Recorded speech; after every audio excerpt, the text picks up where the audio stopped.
Aleluia! Opa, isso aí. Então, é isso aí. Pentecostal é assim, aí já chega. Boa noite, meus irmãos. Paz seja com todos vocês, amém? O Senhor é bom, Ele é uma fortaleza. No dia da angústia, conhece os que confiam nele. Que bom estarmos juntos, que bom rever os irmãos e desfrutar da bênção do óleo precioso da comunhão dos santos. Que prazer e que alegria servir esta igreja que também é a minha igreja. Já são tantos anos de cooperação, tantas oportunidades, tantas mensagens que eu tive o privilégio, oportunidade de pregar aqui. Recebi tanto de vocês ao longo desses anos e estou feliz em estar dando continuidade a isso e poder servir a vocês. É sempre um privilégio e uma alegria. Muito obrigado por isso estar sendo possível, pela manutenção dessa confiança e aliança, através da vida do pastor Davi, do pastor Bruno, das suas respectivas e amáveis e amigas esposas e família, filhos, enfim, um prazer sempre. Delino, que bom revê-lo, querido, como fiquei feliz quando vi você no cartaz e sabia que seríamos conduzidos também em adoração, com tanta graça de Deus, como sempre Deus usa você. Deus abençoe você, sua família, em nome de Jesus. Queridos irmãos, vamos observar um texto da palavra do Senhor, está no Evangelho escrito por Mateus, o capítulo é o de número 12. Evangelho escrito por Mateus, capítulo de número 12.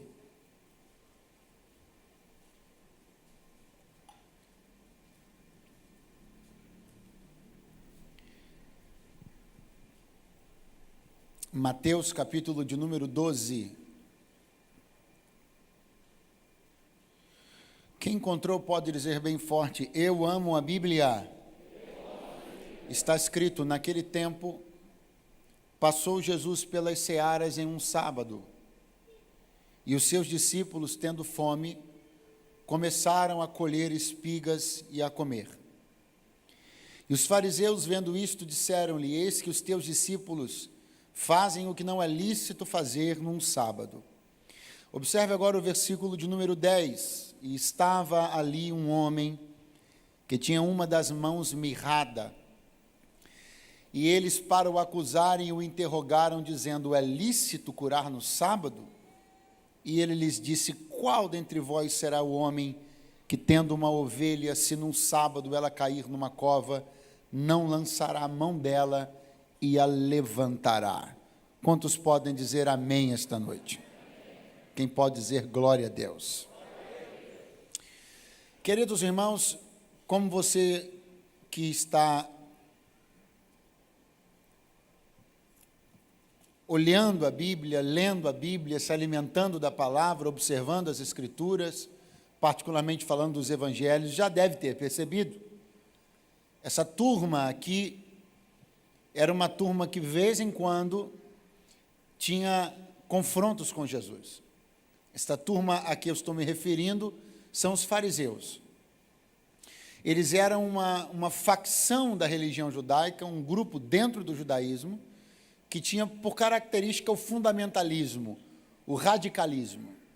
Eles conheciam muito, é verdade, eram profundos conhecedores das Escrituras, mas na mesma medida que conheciam, também eram hipócritas. E esta hipocrisia, sem dúvida alguma, sempre foi aquilo que causou maior repulsa em Jesus. Mas no que, por exemplo, a hipocrisia deles se mostrava, pastor Eduardo? Se mostrava, por exemplo, no sentido de que eles criavam uma quantidade enorme e problemática de tarefas e de adendos à lei, de forma que, segundo inclusive as próprias palavras de Jesus, nem eles mesmos conseguiam cumprir tudo aquilo.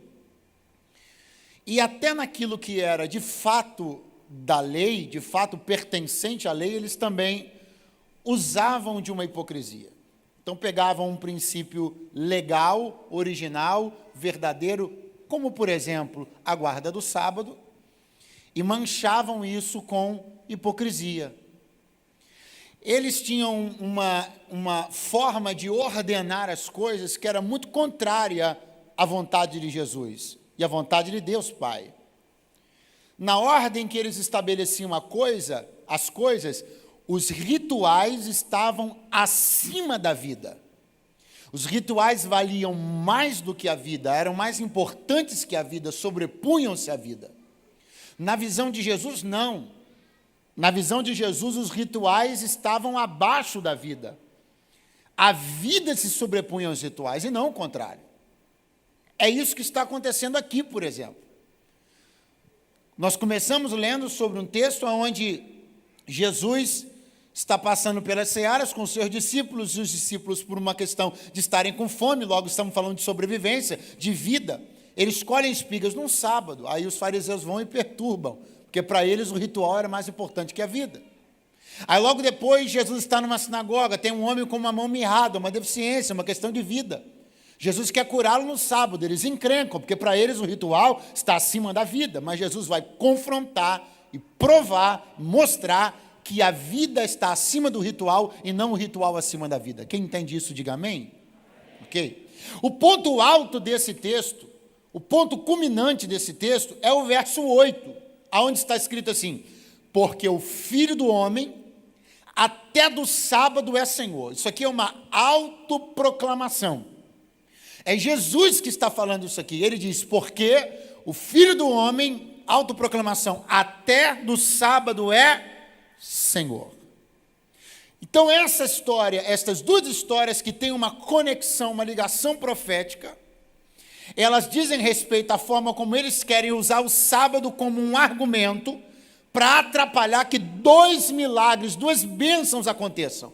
Mas Jesus defendeu ambas as bênçãos, tanto o direito e a bênção dos discípulos colherem, como o direito e a bênção daquele homem ser curado.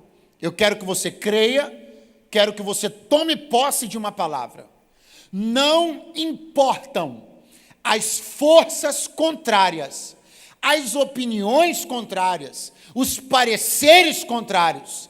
É Ele mesmo quem está defendendo o nosso direito de colher e de ser abençoado nessa noite. Alguém pode dizer glória a Deus? Alguém pode dizer aleluia? Agora, olhe isso daqui. Naquele tempo, passou Jesus pelas searas, num sábado. E os seus discípulos, tendo fome, começaram a colher espigas e a comer. Essa hora onde você se depara com um versículo desse é uma hora muito importante de você tomar uma decisão. Você tem que tomar uma decisão quando você lê um versículo desse. Pergunte qual. Se você vai ler isso aqui como um gibi ou vai ler como a Bíblia. Se você quiser ler como um gibi, você vai acreditar que tudo isso daqui pode ser um conjunto de fatores aleatórios, um conjunto de coincidências, que isso aqui aconteceu por uma razão qualquer, sem nenhuma intenção. Agora, se você quiser ler isso aqui como palavra de Deus, aí você vai entender que nós não estamos falando de coincidência, nós não estamos falando de fatores aleatórios, nós estamos falando de um projeto pensado, nós estamos falando de uma rota montada, nós estamos falando de uma logística estabelecida, aonde Jesus decidiu que passaria dentro de uma seara. Essa seara era uma seara de milhos, e os milhos estavam prontos para serem colhidos. Pastor, mas por quê? Por causa do que está escrito aqui. Porque os discípulos tinham fome. E porque ele sabia. Irmão, se eu tivesse que encerrar minha oportunidade agora, eu queria apenas que você acreditasse em uma coisa, singela, mas eu acho que pode te ajudar. Creia que ele sabe. Você pode dizer isso para alguém próximo a você? Diga, ele sabe. Percebam como isso é uma informação, uma crença, uma fé, que se você tiver, vai mudar toda a sua visão. Porque se você acreditar que ele sabe, quando você passar pela porteira do milharal, você vai entender que você só está lá Porque Ele sabe. Se você crê que Ele sabe, aí você vai ter toda uma mudança de perspectiva. E quando alguém encontrar-se com você, e esse alguém for alguém que você não vê há muito tempo, e que tem uma conexão, porque conhece uma pessoa e vai abrir uma porta, aí você não vai achar que isso é coincidência. Você vai entender e ligar os pontos que Ele sabe. Oh, eu vim pregar para um povo esta noite que não acredita numa reunião de fatores aleatórios, mas acredita num Deus que planeja um dia para te colocar no lugar que você precisa estar. Oh, glória! Eu vim aqui pregar sobre a intenção de Deus, sobre um Deus intencional, sobre um Jesus que acordou naquele dia e disse: eu vou fazer o caminho do meu dia hoje, de maneira a passar dentro de um milharal que tem milho pronto para ser colhido. Ouça aqui uma coisa que eu vim dizer a você: você nem ouse colocar na conta da coincidência e nem da sorte aquilo que Deus articulou para ser milagre. Eu tinha que ter muita cara de pau para acreditar que algumas coisas aconteceram na minha vida por um golpe de sorte. É a boa mão de Deus que está contigo e comigo também. Aleluia! Aleluia! Alguém aqui já colocou sem querer um dinheiro na conta da pessoa errada? Sangue fogo. Levanta a mão. Você já colocou sem querer? Ai, já foi. Terrível, né? Dá um desespero, né? Esse mesmo desespero alguém que está hoje aqui, deveria estar sentindo agora. Por quê? Porque você andou acreditando na conta da sorte coisas que eram da conta de Deus. Quantas vezes a gente acredita na conta da sorte coisas que deveriam ser creditadas na conta dos milagres de Deus? Meu irmão, eles tinham fome. Jesus programou o seu caminho de maneira a passar dentro de uma seara. A qualquer hora dessa aí, alguém levantou a mão lá atrás, a qualquer hora dessa aí, você vai se ver. Onde, pregador? Dentro do terreno que tem exatamente o que você precisa. Pastor, mas o senhor nem sabe o que é que eu preciso, mas Ele sabe. Oh, glória! Você vai se assustar quando você perceber que aquilo que tem lá é exatamente o que você precisa. Você vai se assustar quando perceber que a expertise que alguém que colou do seu lado do nada tem é exatamente a que você precisa aprender. Você vai ficar assustado quando perceber que é do teu número, é a tua forma, é do teu jeito. Não é porque, eu não sei, eu sei. Esse Deus trabalha para aqueles que nele esperam. Naquele tempo, passou Jesus pelas searas num sábado. É isso aí. Passou. Diga bem forte, passou. Você pode fazer melhor, diga passou. Não é locou uma casa na seara. Não é fez uma cabana na seara. Não é estendeu uma toalha para fazer um piquenique na seara. Não, passou. Tem um caráter aqui. É bom que você entenda esse caráter. Transitório. Passageiro. Só não faça uma confusão. Não pense que esse caráter diz respeito à bênção de Deus. Não, a bênção de Deus não é transitória, a bênção de Deus não é passageira. Não pense que esse caráter diz respeito à provisão de Deus de forma macro. Não, de forma macro a provisão de Deus é sempre estável, contínua e permanente. Pastor, então não entendi. Deus tem uma provisão macro e dentro dessa provisão macro existem provisões micro. As provisões micro são as searas. A provisão macro não passa, mas a seara passa. É um lugar que se você passar por ele sem entender o que tinha lá, você entra com fome e sai com fome do outro lado. É alguém que se você não discernir que não está do seu lado à toa, mas foi colocado do seu lado numa intenção de Deus, e essa pessoa senta, levanta, e você está olhando a vida dos outros no Facebook e não percebeu quem estava do seu lado. Só que o nosso preciosismo gospel nos impede de enxergar isso aqui, porque a gente vai dizer, não, Deus não trabalha assim, Deus é sempre comigo, ok, Deus sempre vai me favorecer, aleluia, só que essa seara tinha tempo para ser percorrida, distância e espaço, depois que passou, passou. Quer ouvir uma coisa, que eu acho que você não vai gostar muito, mas vou dizer mesmo assim, você perdeu meia dúzia de seara só esse mês.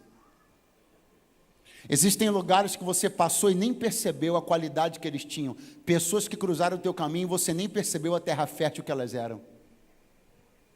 Porque nós sempre estamos acreditando que virá uma nova oportunidade logo lá na frente. Pode ser que venha, mas essa daqui passou. Eu tenho algo de Deus a chacoalhar os teus ombros e te dizer, proponha-se a partir dessa noite a não permitir que nenhuma seara mais passe sem que você colha tudo o que você precisa. Levante a sua mão lá no alto, porque eu profetizo que você estará conectado e ligado a cada passo, cada pessoa, cada imagem, cada som, tudo que passa pelos seus olhos, entra nos seus ouvidos, as pessoas que sentam do seu lado no trem, no ônibus, no metrô, as pessoas que te ligam do nada, que reaparecem depois de tanto tempo sumidas. Eu não olhei hoje de manhã o horóscopo, eu tenho minha vida regida pela mão de Deus, então eu estou ligado e não vou passar sem colher aquilo que me pertence. Aleluia, glória a Deus. Quantas pessoas que eram terras férteis você já deixou passar? Porque você não entendeu a dinâmica da honra. Você olhou, era uma terra fértil, e você pensou, não precisa. E quem disse que honra tem a ver com quem precisa ou não precisa? A honra não é sobre o que a pessoa vai receber, é sobre o que você vai dar. Eu lembro que não faz muito tempo, na verdade faz exatamente um ano, eu estava numa conferência muito grande no Nordeste, e durante a semana, um rapaz começou a me mandar várias mensagens no Instagram e me mostrando uma coleção de calçados que ele estava lançando, muito feliz, muito empolgado. Eu disse, poxa, que bênção, que legal, glória a Deus. Tá. Não, pastor, eu vou ter um stand no evento que o senhor vai vir, vai ser muito bom, o senhor vem ver os sapatos. Eu disse, tá bom, eu vou. E aí, quando eu acabei de pregar, eu já estava dentro do elevador, uma pessoa veio correndo e disse, pastor, o fulano de tal pediu para o senhor dar uma passada lá no stand. Eu falei, tá bom. Aí, segurei a porta do elevador, saí do elevador, fui lá. Quando ele me viu, ele disse, pastor, glória a Deus, o senhor aqui, aleluia, ora, pastor, você não sabe não. Eu digo, então conta logo, rapaz. Ele falou, rapaz, o senhor lembra daquele congresso do bairro tal, da cidade tal, de mocidade no ano X? Eu digo, lembro. Ele disse, o senhor ministrou uma palavra sobre os jovens, o senhor chamou na frente, colocou a mão na cabeça de um montão de gente, disse que Deus estava desatando o espírito empreendedor, que ia ter gente que ia abrir grandes negócios. O senhor lembra disso? Eu falei, lembro. Ele disse, pastor, naquela semana Deus me deu uma ideia, por causa daquela palavra, eu consegui um contato X e Y, enfim, montou a loja de sapato. Eu disse, rapaz, é mesmo? Ele, pastor, por causa daquela palavra. Eu disse, que bom. E esse sapato aqui? Eu disse, legal. E esse aqui bacana, tem 43 esse aqui, vou ver. Daqui a pouco eu estou olhando e falei, rapaz, eu tenho que ir, que eu estou cansado, amanhã de manhã eu prego e tal. Você estava lá, Samuel, glória a Deus, eu acabei de lembrar. Aí eu disse, aí ele, o senhor já vai? Eu disse, eu vou. E, tá bom. Fica na paz, valeu. Quando eu entrei no elevador, o rapaz que estava comigo falou assim, pastor, foi isso mesmo que eu vi? Eu falei, não sei, você está falando de quê? Ele falou que todo o negócio dele foi por causa de uma palavra sua, o senhor saiu de lá sem um sapato? Olha para mim, meu irmão, ei, com carinho, ok? Eu não preciso de sapato, mas ele precisa exportar. Você foi embora. Eu não preciso de sapato, mas ele precisa abrir mais lojas. Eu não preciso de sapato, mas ele precisa exportar para outros estados e países. Só que nós estamos lendo o terreno da semeadura baseado em precisa ou não precisa, quando é muito mais sobre quem dá do que sobre quem recebe. Não deixa passar, vai atrás, irmão, cola, não sei, se tu sentir que alguém é um terreno, corre lá e lança uma semente. Se alguém te entregar uma palavra, faz isso, porque tem seara que passa, mas se você estiver ligado, você vai colher o que não imaginou jamais. Ou tem alguém me ouvindo na noite desse dia por aí, meu irmão? Aleluia.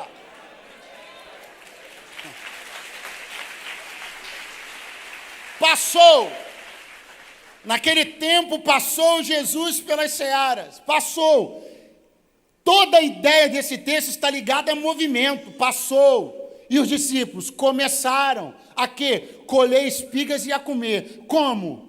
Passando manteiga, botando no micro... Não, desse jeito assim, ó. Andando.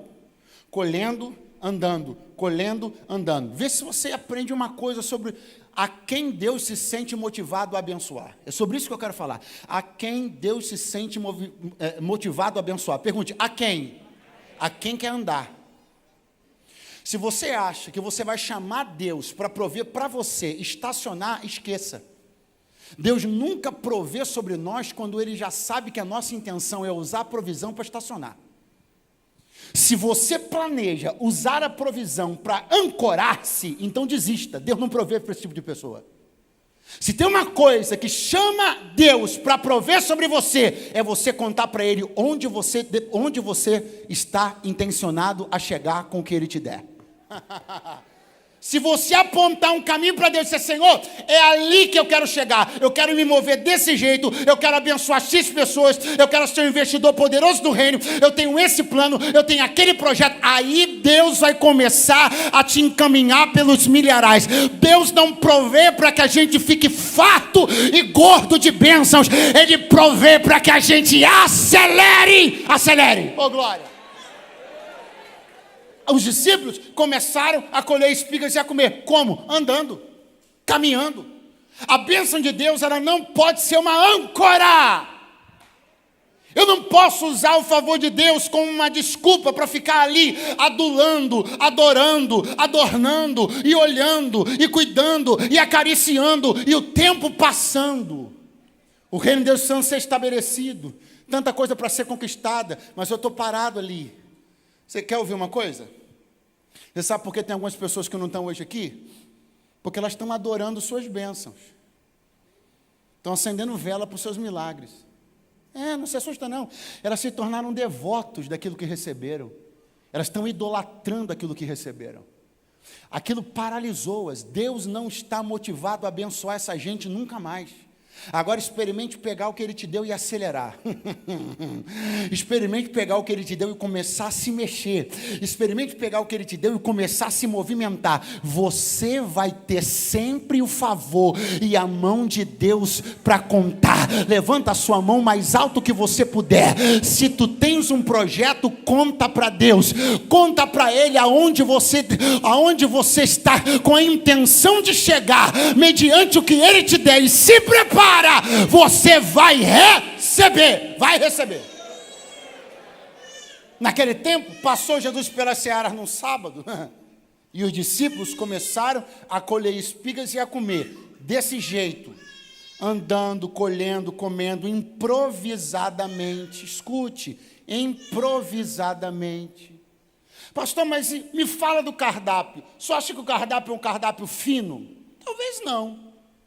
Só acha que o cardápio é um cardápio elegante? Talvez não. Só acha que esse cardápio está presente nos menus dos grandes restaurantes de Jerusalém? Provavelmente não. Só que tem uma coisa que faz esse cardápio ser bom. Pergunte qual? Foi Jesus que desenhou ele.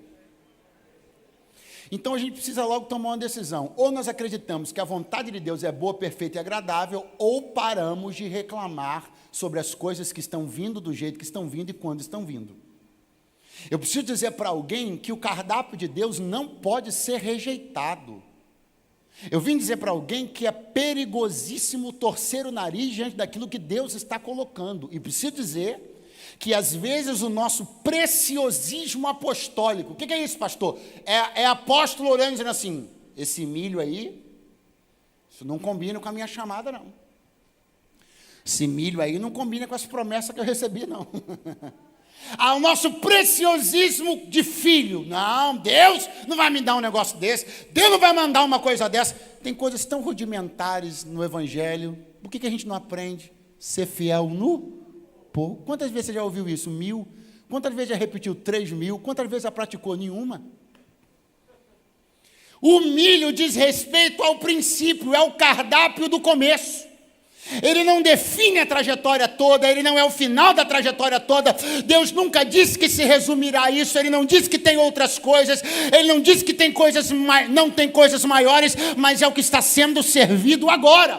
Por que tu não valorizas mais os teus pequenos começos?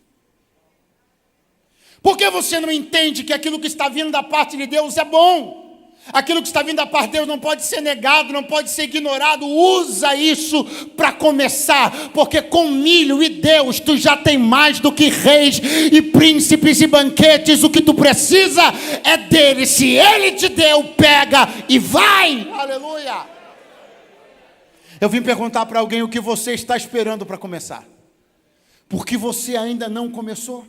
Você está esperando a reunião de todos os fatores perfeitos para começar. Sabe quando você vai começar? Nunca.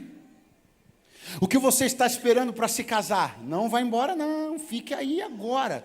Tranca todas as portas.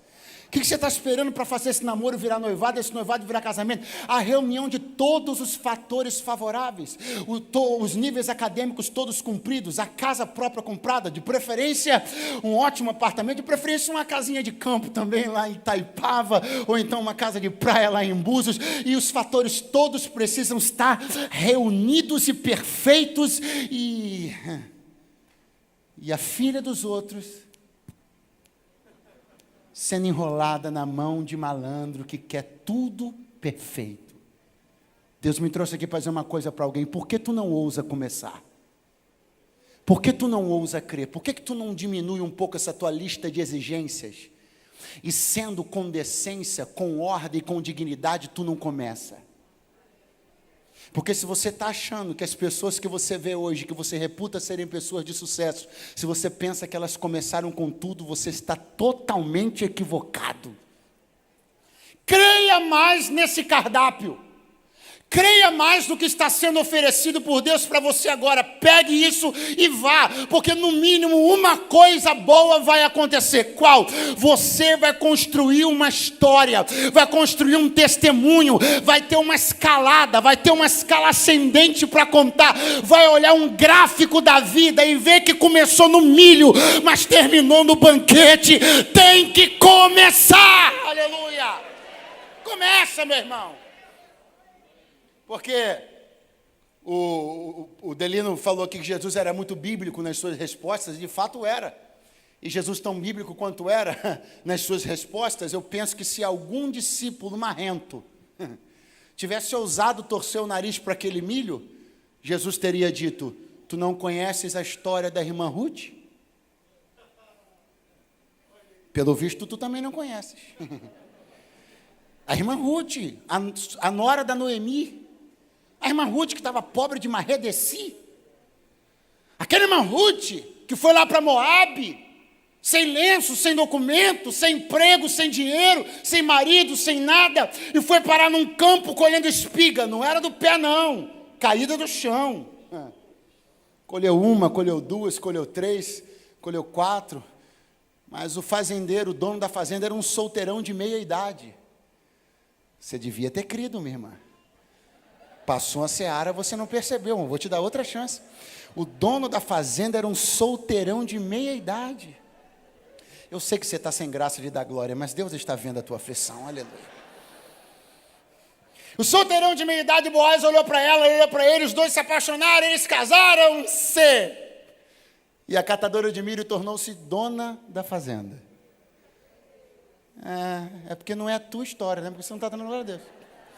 A catadora de milho, você fica vendo matéria na televisão e chora. A catadora de milho se tornou a dona da fazenda. Passou esse negócio de dinheiro, não é importante para mim. Ok. 1, 2, 3 gerações depois, sabe quem é o neto dessa catadora de milho? Davi. Não, você está pensando que é o Davi que é dono daquela mercearia lá da sua rua. Eu estou falando do Davi, rei de Israel, coração. O bisneto da catadora de milho é o Salomão. Pastor, isso está muito pouco ainda para eu dar glória. Então, se tu não der agora, eu vou aí arrancar essa máscara e dar em você. Qual? Na ponta dessa genealogia, dessa catadora de milho, tem um nome: Jesus Cristo. Aleluia! Aleluia!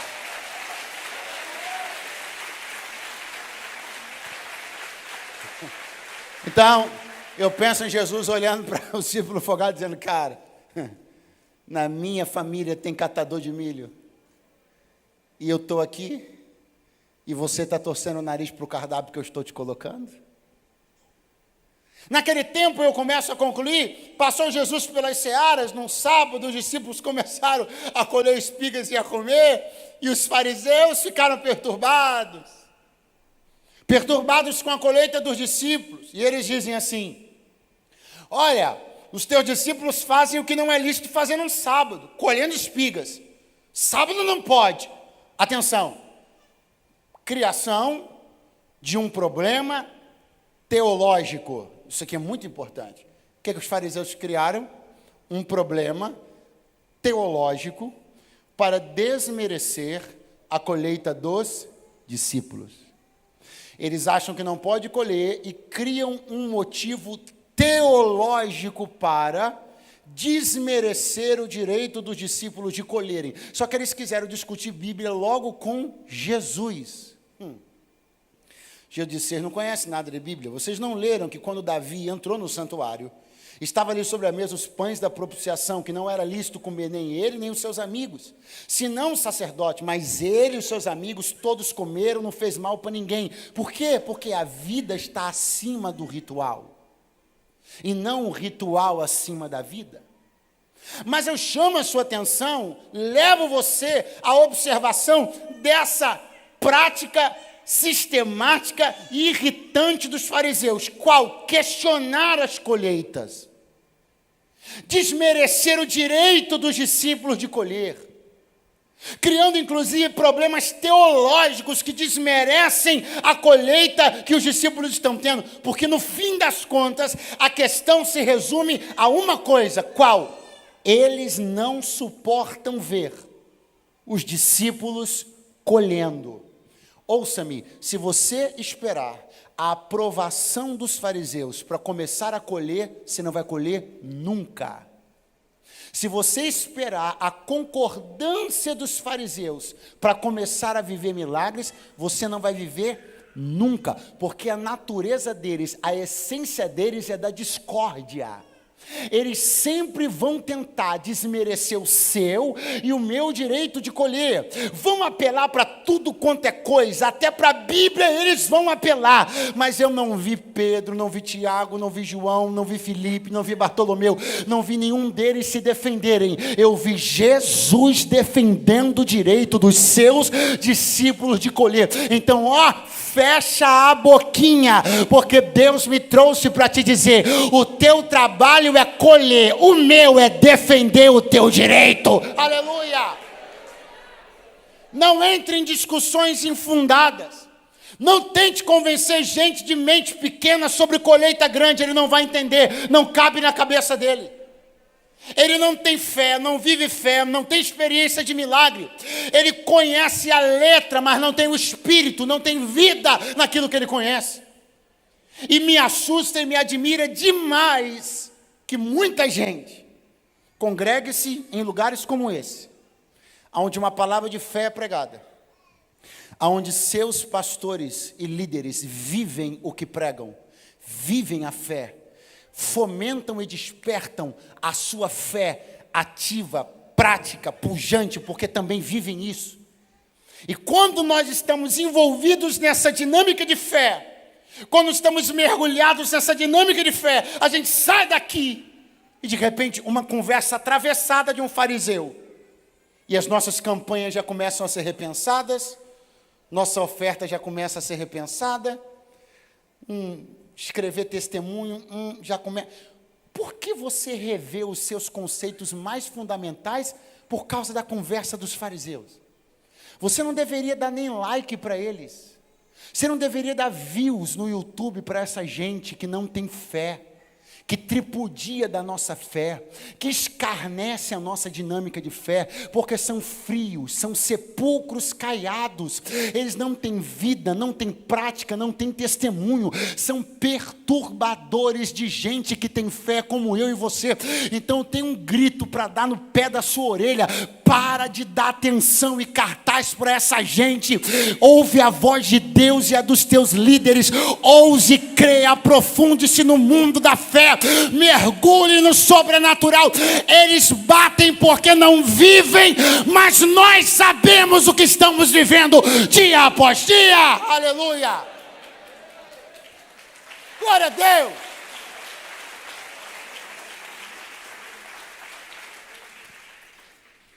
Ah, pastor, eu estou esperando que eles concordem. Você nunca vai colher. Eu estou esperando um tempo onde ninguém vai discordar, ninguém vai bater em mim. Nunca vai colher. Pastor, eu quero esperar a maré baixar, a poeira baixar. A que ponto? Que eu vivo um milagre e ninguém questione. Nunca vai viver, nunca será. Nunca. Isso é impossível. Porque eles só mudaram de nome, mas a atividade deles continua a mesma. Eles continuam agindo. Eles sempre serão estas pessoas que se incomodam com colheitas. E se nós dermos vazão a isso, você sabe o que vai acontecer? Você não acredita. Você não vai acreditar se eu disser que tem gente vivendo isso aqui. Você é abençoado e está constrangido. Você colhe e fica sem graça. Você vive a abundância, mas está sem jeito. Como que você fica constrangido se foi Deus quem decidiu fazer você passar por essa seara? Você está com vergonha de quê? Você não deveria ter vergonha nenhuma de viver o que esse Deus determinou que você vivesse. Até porque esses fariseus aqui não estavam em Lucas 5, quando Pedro, Tiago e João deixaram um barco, redes e uma empresa. Também não estavam quando Levi largou um emprego público na recebedoria para seguir Jesus. Resultado, eles não participaram de tempos de renúncia. Então por que ouvi-los agora que querem criticar nossas colheitas? Que pena que você foi embora, uma pena realmente. Eu encerro dizendo para você que está escrito aqui, que quando Jesus sai desse lugar, quando esse texto encerra, um outro começa logo depois. Jesus está dentro de uma sinagoga, e é muito importante que você discirna profeticamente, espiritualmente, o que isso significa. A sinagoga é o mundinho dos fariseus. A sinagoga é o lugarzinho que eles se reúnem para fazer as coisas do jeito que eles querem fazer. Ali não existe fé pujante, ali não existe milagre, ali os mirrados continuam mirrados, os endemoniados continuam endemoniados, o poder de Deus não opera naquele lugar, ali há ceticismo, ali há liturgia, mas não há espiritualidade, não há liberalidade, não tem nada. Aí Jesus entra ali, chama um homem com uma mão mirrada e põe ele no meio de todo mundo. No meio de todo mundo, um homem com a mão mirrada dentro do mundinho dos fariseus. Você precisa entender que um homem com a mão mirrada dentro de uma sinagoga não é apenas um homem com uma mão mirrada, é um reflexo. Compreenda como era importante para Jesus curar aquele homem, porque ele é um reflexo. Pergunte de quê? Daquele mundo mirrado, de mentes mirradas e professores mirrados. O homem da mão mirrada é o resultado de professores mirrados com mente mirrada. Ele é assim porque o lugar que ele escolheu para frequentar o condicionou para ser assim. Eu preciso dizer com carinho, mas com autoridade, a alguém que está aqui essa noite. Talvez algumas condições que você vive hoje, elas sejam reflexo, resultado de professores que você teve, de escolas às quais você foi submetido, onde sua fé não foi despertada, onde o seu ceticismo, pelo contrário, é o que foi despertado. E de repente estamos com mãos mirradas, mentes mirradas, espíritos mirrados. Mas há um Deus que está interessado em destravar as nossas atrofias. Há um Deus que pode te ensinar algo novo, não importando todo o lixo a qual você pode ter aprendido ao longo da tua vida. Eu vim de Deus aqui profetizar. Só permanece mirrado aqui na casa do Pai quem quiser, porque esta não é a sinagoga dos mirrados, esse é o templo dos que têm mãos desatadas. Aleluia! Deus quer fazer algo. Deus quer fazer algo. E o que Deus quer fazer? Livrar você dos danos. Livrar você dos efeitos mirradores de tempos anteriores da sua vida. Onde você ouviu coisas, foi condicionado mediante ensinamentos equivocados, biblicamente distorcidos, gente que não tinha fé. Chega, está na hora de você começar a experimentar colheita. Está na hora de você começar a parar de se alegrar com os milagres das outras pessoas e ter os teus milagres para contar. Se alguém quer vir comigo nessa palavra, levante a sua mão aí e receba. Há um tempo onde Deus vai desatar mãos e mentes e haverá colheitas extraordinárias. Aleluia. Pastor, o que os fariseus querem? Querem que os milhos continuem no milharal. E para os milhos continuarem no milharal, eles precisam de duas coisas. Primeira, para todas as pessoas que têm mãos saudáveis, eles precisam criticar essas pessoas, fazê-las se sentirem mal e desencorajá-las de colher. Aí o milho continua no mesmo lugar. Segunda, para os que têm mãos doentes, eles precisam continuar cultivando aquelas pessoas no mundinho da incredulidade, para que a mão delas continue mirrada e elas nunca colham. Porque o que eles não querem é colheita. Aos saudáveis eles criticam porque colhem. Aos doentes eles não querem que sejam curados. E os milhos vão ficar apodrecendo lá. E eles são tão terríveis e diabólicos que eles preferem que os milhos apodreçam do que os discípulos colham. Que pena que você se foi. Essa gente não merece nosso cartaz, você compreende?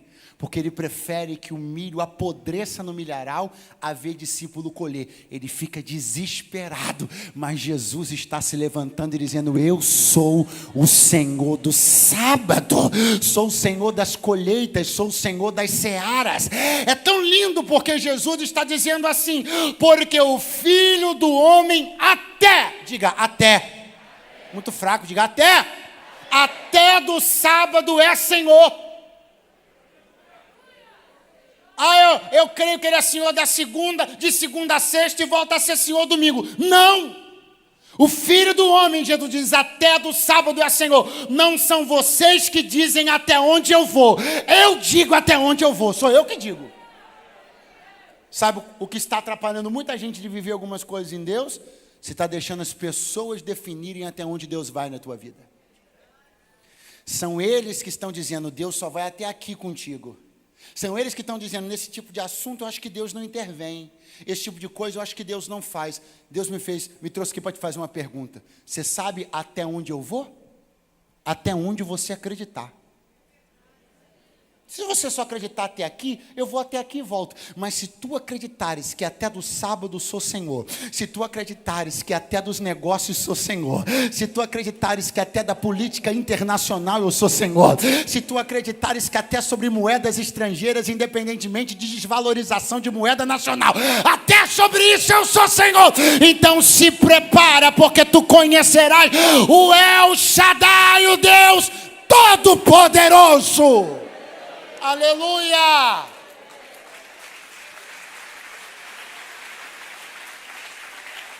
Pastor, o que foi que aconteceu com o homem da mão mirrada? O que foi que aconteceu? O que foi? Aí, Jesus chamou ele e curou a mão mirrada dele. Mas olha para cá, olha o que a Bíblia diz. A Bíblia diz que a mão dele mirrada ficou boa, saudável. Mas como? Como era a outra. Significa que ele não tinha as duas mãos mirradas, ele tinha uma mão mirrada e uma mão saudável. É bom que você entenda o tamanho do prejuízo que isso gera quando você vai colher. Porque se você tem uma mão saudável, você até colhe, mas com a mirrada você perde. Ah, que pena que você se foi. Com a mão saudável você até colhe, mas como a outra está mirrada, você não retém. Tem muita gente aqui vivendo isso. Colher você colhe, mas cadê que não retém? Colher você colhe. Mas me pergunta, ou melhor, eu te perguntar, onde está? Sumiu, pastor? Se foi, deve ter um ralo aqui. Não, é porque você só tem uma mão saudável. Você tem uma parte onde as coisas funcionam, mas uma outra parte que está desajustada. Não adianta você abrir a bica e deixar o ralo aberto. Deus me trouxe aqui para dizer: eu vou fazer um negócio. Alguém ali, obrigado, querido, alguém ali levantou a mão. Eu vou fazer um negócio. Eu vou fazer com que a mão doente fique tão saudável como a outra. Porque eu vou te contar o que o inimigo quer. Sabe o que ele quer? Ele quer que a mão saudável seja o reflexo da mão doente, ou seja, que as duas fiquem doentes. Eu disse, você não vai ser de todo prejudicado, você vai ser de todo recuperado e abençoado.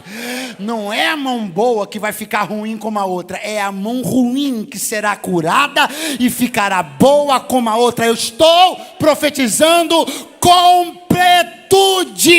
Não tem esse negócio de oscilação, pega com uma, perde com a outra.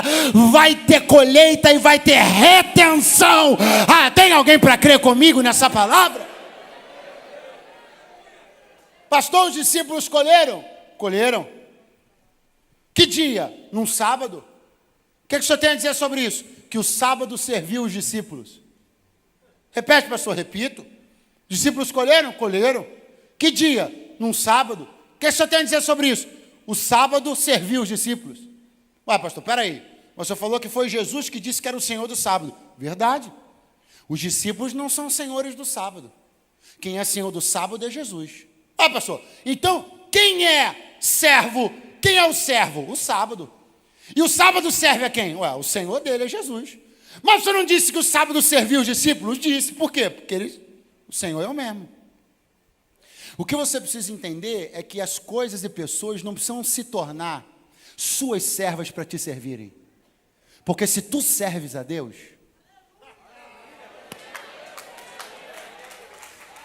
eu queria muito que você acreditasse. Eu queria muito que você acreditasse que alguém vai te ligar dentro de poucos dias e vai dizer assim: o que você arrumou? Porque fulano não ajuda ninguém. Fulano não dá mole para ninguém, tudo dele é na ponta do lápis, sentando, nunca vi ele ajudar nem filho. O que foi que você arrumou? Por que ele te serviu? Tu passou a ser senhor dele? Não. Mas eu sou servo daquele de quem ele também é servo. Se Deus mandar te servir, vai te servir corvo, vai te servir rei, vai te servir garçom, vai te servir viúva, porque do Senhor é a terra, o mundo, a sua plenitude e todos os que nele habitam. Se o sábado é servo de Jesus, ele vai me servir também, porque serve quem ele manda servir. Aleluia! Aleluia! Fique de pé do seu lugar na noite desse dia, meu irmão. Oh, glória a Deus. Glória a Deus. Glória a Deus. Você não precisa virar o Senhor para que coisas ou pessoas te sirvam. Elas são subordinadas a Deus. Pastor, mas elas não creem. E quem disse para você que alguém precisa crer em Deus para obedecê-lo? Pastor, como é que é o negócio? Ué, quem disse para você que alguém precisa crer em Deus para obedecê-lo? Precisa não. Creia, precisa crer. Não. Quem disse isso para você? Você acha que o grande peixe no fundo do mar cria em Deus? Você acha que ele tinha capacidade cognitiva de crer em alguém? Mas quando Deus deu um comando, ele saiu correndo e foi fazer o que Deus mandou. Mas ele é duro. Mas se Deus mandar, ele vai fazer por você. Eu preciso de alguém para crer nessa palavra. Eu preciso de alguém. Pastor, mas ele não ajuda ninguém. Mas se Deus mandar, ele vai te ajudar. Mas está na mão dele, ele disse que não assina. Mas se Deus mandar assinar, pode ter certeza. Compra até uma caneta e dá de presente, que ele vai assinar. Acredita no que eu estou te falando? Porque o que você tinha que fazer, filho, você já fez. Pergunte o quê? Você decidiu segui-lo. Se você decidiu segui-lo, irmão, fica em paz. A qualquer hora dessa, tu vai pisar no lugar que tem o que você precisa, porque ele sabe. Se tu decidiu segui-lo, quem serve a ele, ele bota para te servir na hora que ele quiser. Se tu abrir mão de coisas, pessoas, questões e situações por ele, então creia, ele vai te honrar nesse tempo. Não, eu preciso de alguém para gritar comigo, neste tempo. É para você que está pensando que essa palavra vale a partir de 1º de janeiro? Não, pastor, primeiro não, porque 1º de janeiro é feriado. Deve valer a partir do dia 2. É neste tempo. O Deus que não respeita os hiatos da economia. É nesse tempo. Para para alguém 2020 é entre safra, está entre 2019 e 2021. É tempo da terra descansar. É tempo de colher para quem crê. Oh, glória. Pastor, nós estamos afetados por um vírus. A humanidade está afetada por um vírus. Verdade. Os homens estão. Pastor, ouvi dizer que parece que os animais também podem ser afetados. É verdade. Você já viu algum estudo dizendo que colheitas são afetadas pelo coronavírus? Então você devia acreditar que na terra, no chão, na semente, a dinâmica continua sendo a mesma. Deus pode fazer-nos colher neste tempo. Mas isso é privilégio, pregador. É. Mas isso é para qualquer um? Não, se eu disser que é para qualquer um, é verdade. É benefício? É. Direito? É. Privilégio? Também. Mas de quem, pelo amor de Deus? De quem decidiu segui-lo. Só. Quem eram essas pessoas, o que elas faziam, o que elas tinham, o que elas deixaram? Isso é outra história. Mas acredite, deixaram alguma coisa. Decidiram segui-lo. Pastor, eu posso viver tudo que o senhor pregou até agora? Pode. O que eu preciso? Segui-lo.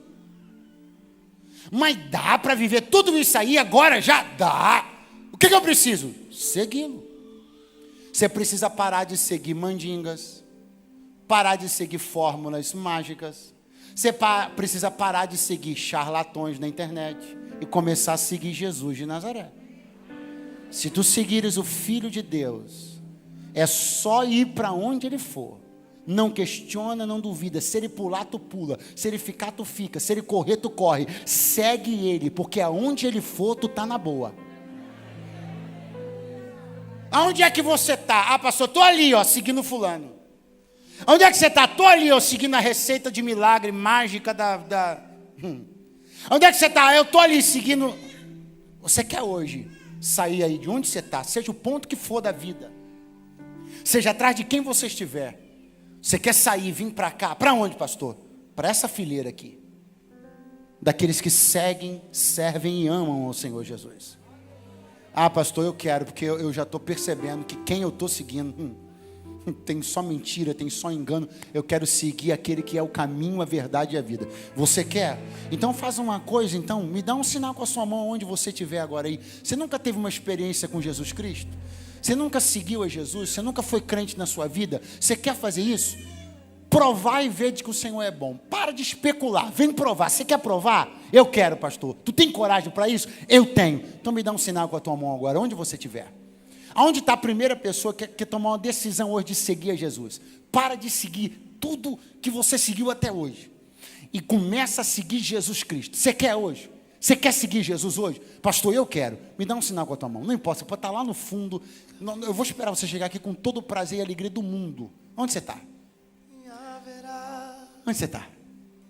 Cadê você? Cadê você? Cadê você? Pastor, mas eu tenho umas coisas que eu preciso resolver. É isso que você está esperando? Sabe quando você vai vir? Perdoe-me, nunca. É com Ele que você resolve. Ele é a chave. Ele é a solução. Aonde está a primeira pessoa que quer tomar uma decisão com Cristo hoje? Me dá um sinal com a tua mão se tem alguém hoje que quer fazer uma aliança com Jesus nesse lugar. Pastor, a minha situação é outra. Eu estava seguindo Ele, mas poxa, uma coisa ali me chamou a atenção. Eu fui ver, pensei que eu ia conseguir voltar. Até hoje não consegui. Me distraí, me perdi no caminho. Mas hoje eu quero voltar para o meu lugar. Você está afastado de Jesus e da igreja? Você quer voltar para a casa do Pai hoje? É contigo também. É com você também. Esse amor aí que está sendo cantado é para você. Não importa o que aconteceu nesse período, as pancadas que você tomou, as burradas que você fez, não importam. Esse amor cobre uma multidão de pecados. O sangue de Jesus Cristo te lava, não importa o quanto você se sujou, o sangue de Jesus te lava. Ele está te chamando de volta para o teu lugar. Você quer hoje reconciliar-se com Jesus e com a igreja? Me dá um sinal com a tua mão agora, onde você estiver. Você quer hoje reconciliar-se com Jesus e com a igreja? Isso. Me dá um sinal com a tua mão agora. Você quer isso? Você quer hoje receber esse amor? O amor daquele que se entregou sua própria vida para salvar você. Você quer receber esse amor hoje? Ele sabe, irmão. Olha aí, ó. Ele sabe.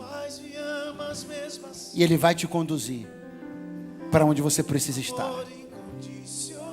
Eu pergunto pela última vez: alguém aqui entre nós que quer fazer uma aliança com Jesus pela primeira vez hoje? Alguém entre nós afastado de Jesus e da igreja que quer voltar para a casa do Pai hoje? Me dá um sinal com a tua mão agora. É a tua última oportunidade por hoje. É a última. Você vem? Alguém entre nós que deseja isso? Não há? Então, discípulo de Jesus, estende as duas mãos assim, estende. Porque eu libero sobre a tua vida uma palavra. Você vai colher. Se você tem mãos saudáveis, receba essa palavra. Você está liberado para colher. Não se atente ao falatório dos fariseus. Vá viver cada instante daquilo que Deus está te proporcionando. Você tem mãos doentes? Receba a cura agora. Tua mente está sendo sarada. As atrofias